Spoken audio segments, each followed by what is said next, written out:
안녕하세요. 발표 시작하겠습니다. 구매 감소 고객 예측을 통해 마케팅 전략을 제시하겠다는 주제를 갖고 빅데이터를 분석하게 된 5조입니다. 이번 주제에 관하여 최승혜, 권준기, 김광훈, 진유훈 총 4명의 구성원이 함께 분석을 진행하게 되었습니다.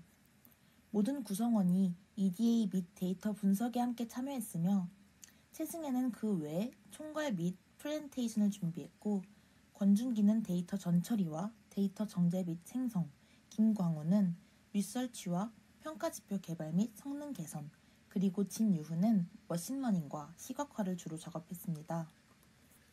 먼저 목차를 설명드리자면 개요부터 시작해서 EDA를 통해 주제 선정을 하고 데이터 분석으로 변수를 생성한 후 모델을 설명할 것이며 모델링을 통한 인사이트를 통해 마케팅을 재현하는 방향으로 진행하도록 하겠습니다. 첫 번째로 개요에서는 이번 프로젝트를 이해하기 위해 사전 설명을 드리도록 하겠습니다. 먼저 우리의 목적은 L사의 데이터를 활용하여 고객의 구매 패턴을 파악하기 위해 구매 감소 고객 예측 모델을 만드는 것이며 특정 패턴을 보이는 고객 군집들을 유형별로 나누어서 니즈를 해결할 수 있는 마케팅 재현을 하도록 하는 것입니다. 데이터 분석에 사용한 데이터로는 내부 데이터와 외부 데이터로 나눌 수 있습니다. 내부 데이터에는 고객의 속성이 나와 있는 고객 데모, 구매한 상품 및 정보가 나와 있는 구매 상품 TR, 고객의 멤버십 데이터가 들어있는 멤버십 여부, 상품의 정보가 들어있는 상품 분류가 있습니다. 외부 데이터로는 공휴일 날짜 추출을 위해 오픈 API로 한국천문연구원 자료를 활용하였습니다. 코랩과 오라클, SQL 작업 환경을 사용하였고 여러 가지 모델을 활용하여 정확도를 측정하였습니다. 두 번째로 EDA를 통해 주제를 선정하게 된 과정입니다. EDA의 과정을 세 분류로 나누어서 기존 고객 정의, 분석 배경, 분석 과제 순서로 설명하겠습니다. 먼저 우리가 정의한 기존 고객이란 모든 구매 이력 간격이 180일 이하인 고객입니다. 즉, 반기에 구매 이력이 1개 이상 존재하는 고객이 기존 고객으로 정의되며 구매 이력 간격이 180일 이상이 된 고객은 이탈 고객으로 간주됩니다. 이탈 후 다시 구매 이력이 생기더라도 기존 고객이 아닌 신규 고객으로 간주되므로 기존 고객에서는 제외하게 됩니다. 다시 말해 기존 고객은 총 고객수 19,383명에서 신규 고객과 이탈 고객을 제외한 19,085명이 될 것이고 우리는 기존 고객의 데이터만을 활용하여 구매 감소 고객을 예측할 것입니다. 그렇다면 구매 감소 고객의 정의에 대해 알아보도록 하겠습니다. 구매 감소 고객은 각 반기의 실제 구매 금액이 매출 증감률을 고려한 금액보다 낮은 고객입니다. 매출 증감률은 해당 반기의 시장 흐름을 보여주는 대표적인 데이터이기 때문입니다. 설명이 어려울 수 있어서 예시를 한번 들어보도록 하겠습니다. 2014년 1반기와 2014년 2반기의 매출 증감률이 13%라고 가정하겠습니다. 그렇다면 구매 감소 고객을 정의하는 기준 금액은 2014년 1반기 구매 금액에 1.13을 곱한 값이 될 것이고 실제로 구매 금액이 올랐다고 하더라도 이렇게 매출 증감률을 고려한 기준 금액에 도달하지 않을 경우 이는 구매 감소 고객이라고 봅니다. 첫 번째로 우리는 L사의 반기별 총 매출액을 확인했습니다. 총 매출액의 추이는 전반적으로 증가하는 것을 볼 수 있습니다. 그렇다면 이와 같이 매출이 증가하면 고객의 구매 감소는 줄어드는가에 대한 고민을 하게 되었습니다. 데이터를 탐색해본 결과 매출이 증가한다고 고객의 구매 감소는 줄어들지 않았으며 오히려 구매 감소 고객은 급격히 증가하는 것을 확인할 수 있었습니다. 하지만 1, 2원만 차이가 나더라도 구매 감소 고객으로 보고 구매 감소 고객이 늘었다고 판단하기에는 데이터 결과 왜곡이 있을 것이라는 우려로 구매 감소 고객의 구매 감소액 비율을 확인해 보았습니다. 가장 연한 색이 10% 이하의 구매 감소액 비율을 가진 고객이며 중간이 10%에서 30%, 가장 진한 색이 30% 이상 구매 감소가 일어난 고객입니다. 2014년 구매 감소 고객과 2015년의 구매 감소 고객을 비교하면 10%에서 30% 감소한 고객의 비율은 약 2배가 증가했으며 30% 이상 감소한 고객의 비율은 약 3배가 증가했다는 것을 확인할 수 있었습니다. 추가적으로 매출 증감률까지 고려한 비율을 나타내면 빨간 막대만큼 구매 감소 고객이 더 늘어나게 됩니다. 이러한 경우 2015년 1반기에서 2반기의 구매 감소 고객은 전체 고객의 70%가 넘어가게 됩니다. 구매가 감소하는 고객이 전체 고객의 70%가 넘어가는 것은 해당 회사에 대한 매우 큰 위험이라고 판단했습니다. 해당 회사에 대한 위험을 해결하기 위해서는 우리의 분석 과제가 구매 감소 패턴을 보이는 고객군들을 특성별로 나누어서 마케팅을 지원하는 것이 될 것입니다. 그에 따라서 우리의 주제는 구매 감소 고객 예측 모델 개발입니다. 세 번째로 데이터 분석을 통해 변수를 개발하는 과정입니다.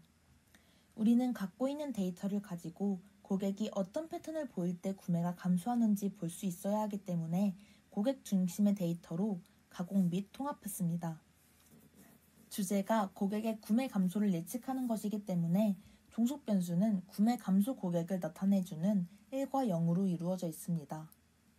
학습 검증 데이터셋의 종속 변수는 매출 증감률을 고려한 2014년도 1반기 대비 2015년 1반기 구매 감소 유무이며 테스트 데이터셋의 종속 변수는 2014년 1반기 대비 2015년 2반기 구매 감소 유무입니다.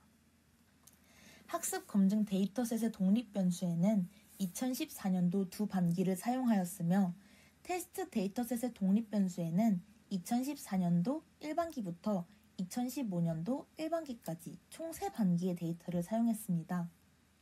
독립 변수에는 보시는 바와 같이 고객 속성과 고객 특성으로 나누어 여러 가지 변수를 생성하였습니다. 각 변수에 대해 설명드리도록 하겠습니다. 변수 설명 이전에 사전 설명을 드리도록 하겠습니다. 변수에서 말하는 증감이란 첫 반기와 마지막 반기의 랭크 범주 차이를 의미합니다. 즉, 첫 반기에 비해 상대적 랭크가 얼마나 감소하거나 증가했는가를 알 수 있습니다. 변수에서 말하는 변동이란 coefficient of variation으로 상대 표준 편차를 의미합니다. 즉, 이 변동 CV 값은 상대적인 차이를 동일한 기준으로 값의 비교가 가능하며 표준 편차 나누기 산술평균으로 구하게 됩니다. 변동 계수가 클수록 변동폭이 크다는 것을 의미합니다. 고객 속성으로는 성별, 연령대, 거주 지역 및 누적 총 구매 금액이 있습니다. 여기서 거주 지역은 라벨 인코딩의 단점을 보완하기 위해 거주 지역별 고객의 평균 이용 금액으로 랭크화해 주었습니다. 랭크의 크기가 클수록 해당 거주 지역의 고객별 평균 이용 구매 금액이 크다는 것을 의미합니다. 추가적으로 고객 속성에 RFM의 추세선 기울기 값이 들어가게 됩니다. 추세선 기울기란 고객 데이터를 산전도로 나타냈을 경우 아래와 같이 데이터 산전도의 선형 회귀선을 구할 수 있게 되는데 이 선형 회귀선의 기울기 값을 나타냅니다. 구하는 공식은 왼쪽 공식으로 설명할 수 있습니다. 여기서 x는 기간, 즉 월이고 y는 그 월에 해당하는 값이 됩니다. 추세선 기울기를 통해 고객의 전체적인 추세가 어떻게 되는지 확인할 수 있습니다. 고객 패턴 관련 변수에 대해 설명드리겠습니다. 고객 패턴 관련 변수는 고객의 반기별 패턴을 확인하기 위해 변동과 증감이 모두 들어가게 됩니다. 첫 번째로 방문별 거래 횟수의 변동, 증감이 있습니다. 방문별 거래 횟수를 통해 방문할 때마다 머무는 시간을 고려할 수 있다고 생각했습니다. 리센시는 고객의 최근성을 의미합니다. 값이 클수록 더 최근에 구매했음을 의미하도록 리센시 구하는 방식을 변경시켜 주었습니다. 머니트리는 고객이 돈을 얼마나 썼는가를 의미합니다. 머니터리의 변동과 증감은 고객의 구매 금액 패턴을 직관적으로 확인할 수 있는 변수입니다. 한 번 구매할 때 평균적으로 얼마를 사용하는가를 나타내는 객단가의 변동과 증감을 구했고 외부 데이터를 활용하여 공휴일 날짜를 제거한 평일에 구매한 횟수의 패턴 그리고 오후를 제외한 오전에 구매한 횟수의 패턴을 구해줬습니다. 고객 패턴으로 엥겔 지수의 패턴도 들어갔는데 엥겔 지수란 엥겔 법칙에 의한 지수입니다. 소득의 증가에 따라 지출 중 식품의 지출 비중이 점차 감소한다는 법칙입니다. 따라서 전체 구매 금액 중에서 식품 구매 금액의 비중을 나타내며 이러한 엥겔 지수의 변동과 증감으로 패턴을 고려해 주었습니다. 엔겔 지수가 낮을수록 고소득층으로 취급하게 됩니다. 대분류와 중분류가 제대로 분류되어 있지 않아서 대분류를 재범주화해 주었습니다. 대분류 코드를 국가 기준에 맞추어서 11개의 대분류명으로 재범주화시켜 주었으며 대분류 속성에 맞추어 대분류별로 중분류를 재조합을 해주었습니다. 각 대분류의 패턴을 확인한 결과 의류나 패션 잡화 같이 패션과 관련된 제품의 패턴 변화가 구매 감소에 영향을 끼치는 것을 확인해서 패션 구매 금액에 대한 패턴을 추가해 주었습니다. 구매 데이터에는 총 4개의 제휴사가 존재합니다. 각 제휴사별 구매 금액 변화 패턴을 확인해 주었습니다. 제품의 특성별로 중분류를 재조합하여 고관여 제품, 저관여 제품, 사치품으로 나누어서 구매 금액 패턴의 변화를 확인했습니다. 여기서 고관여 제품이란 고객이 상품을 구매할 때 많은 고민을 거치는 성격의 상품을 의미합니다. 저관여 제품이란 습관적 구매 또는 비교가 필요하지 않은 상품입니다. 사치품은 고관여 제품과 저관여 제품의 특성과 모두 맞지 않다고 판단하여 추가로 분류해 주었습니다. 네 번째로 지금까지 추가한 변수를 활용하여 모델링을 진행했습니다. 모델링을 하기 위한 전처리 작업으로 만들어진 121개의 피처에서 모델 셀렉션을 통해 42개의 피처로 축소시켰습니다. 히트맵은 아래와 같으며 지날수록 상관계수가 높은 변수입니다. 모델링 진행 결과 학습 모델 검증 정확도로는 최고 71.29%가 나왔으며 테스트 정확도는 최고 72.55%가 되었습니다. 피처 임포턴스를 확인한 결과 프리퀀시 추세선이 가장 미치는 영향이 높았으며 그 다음으로는 식품, 저관여 제품, 평일의 변동 계수 등이 있습니다. 전반적으로 추세선과 변동 계수의 영향이 큰 것으로 확인할 수 있습니다. 다섯 번째로 모델링을 통한 인사이트 도출을 위해 피처 임포턴스에서 중요 변수 22개를 추출하여 군집화를 진행하였습니다. 최적의 군집 개수를 찾기 위해 엘보우 메소드와 실루엣 개수를 활용했으며 총 4개의 클러스터로 나눌 수 있었습니다. 구매 감소 고객 총 9,924명을 4개의 군집으로 나누었을 때 각각의 큰 특징을 확인했습니다. 이와 같은 각 클러스터별 특징을 토대로 마케팅을 제안해 보았습니다. 마케팅 지원에 앞서 다시 한번 설명드리자면 모든 구매 감소 고객은 총 매출이 감소된 형태를 보이고 군집별로 특징을 달리 보입니다. 다른 특징을 보이는 군집을 총 4개로 나누어 볼 수 있었으며 이번에는 각 군집의 특징과 그에 따른 마케팅 제언을 설명해 드리도록 하겠습니다. A 군집은 A 제휴사의 총 매출 증감률이 감소되는 것으로 보입니다. A 제휴사의 이용 횟수와 소비되는 매출이 감소하기 때문입니다. 그 이유는 평일의 방문 횟수와 구매 횟수가 줄어드는 것으로 확인할 수 있습니다. A 군집에서는 A 제휴사의 특징 또한 보여주는데 다른 제휴사와 다르게 사치품을 판매하고 있습니다. A 제휴사의 매출 감소는 A 군집 고객들의 사치품 구매 변동률이 증가하면서 A 제휴사의 이용이 불안정해지기 때문이라고 판단됩니다. 그렇다면 평일에 A 제휴사를 꾸준히 이용할 수 있도록 한다면 A 군집의 매출 감소를 줄일 수 있을 것이라고 생각됩니다. 그러기 위해서는 A 제휴사의 평일에도 실시하는 문화 행사 혹은 할인율 폭이 큰 상품들을 대거 활용하여 평일에만 판매하도록 하는 것이 좋을 것이라고 생각됩니다. 이처럼 문화 행사와 할인 상품들을 이용해 평일 방문 횟수를 늘리게 되면 구매 또한 늘어날 가능성이 높아지기 때문입니다. 또한 A 제휴사의 이용이 줄어들면 사치품을 구매하는 변동이 더 커지기 때문에 우선적으로 A 제휴사에 방문하여 상품들을 구경할 수 있게끔 하는 것이 A 군집을 위한 마케팅 과제가 될 것으로 보입니다. B 군집은 식품의 매출액이 감소되는 형태를 보이는 고객군입니다. 식품의 구매 총액이 감소되고 있으며 사치품 또한 변동률이 높은 양상을 보이기 때문입니다. 사치품의 변동이 크므로 A 제휴사의 매출액도 감소하는 형태를 보입니다. 이에 따라 객단가의 변화도 감소하는 양상을 보입니다. 식품은 항상 판매되는 상품군이기 때문에 상품 판매로 접근하기에는 경쟁사와 크게 차별화되는 것이 없습니다.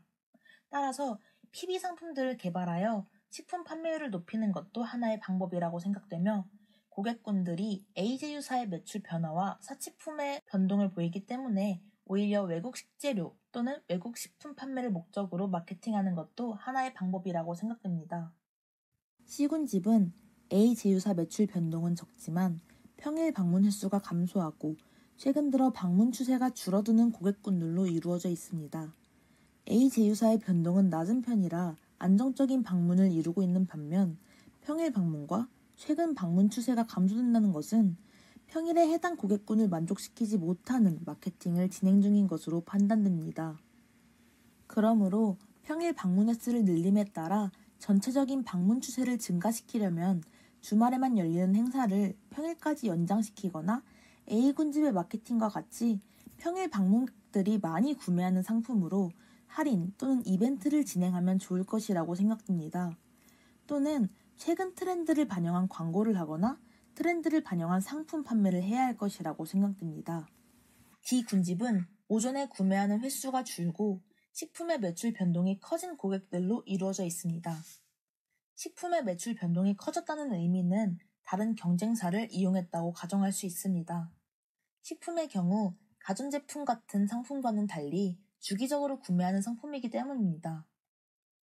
또한 오전에 구매 횟수가 줄어들었다는 것은 오전에 구매할 시에 불편함을 느끼거나 또는 오전에 구매할 필요성이 없어졌다고 판단됩니다. 식품의 변동성을 안정화시키고 오전에 구매 횟수를 증가시키기 위해서는 신선식품과 계절식품을 가지고 오전 선착순 마케팅을 진행하는 것이 효과적일 것이라 판단됩니다. 또한 지속적인 쿠폰, 특히나 오전에 활용할 수 있는 쿠폰을 제공하는 방법도 있습니다. 고객 관리를 통해 해당 계절, 기온, 트렌드 등을 고려한 맞춤 식품 서비스를 진행한다면 특히나 식품 매출 변동이 안정화될 수 있을 것이라 판단됩니다. 이와 같이 식품 매출 변동폭을 줄이게 된다면 D군집의 구매 감소도 함께 줄어들 것으로 보입니다. 이상 구매 감소 고객 예측 모델 생성 및 마케팅 지원에 관한 발표를 마치도록 하겠습니다. 감사합니다.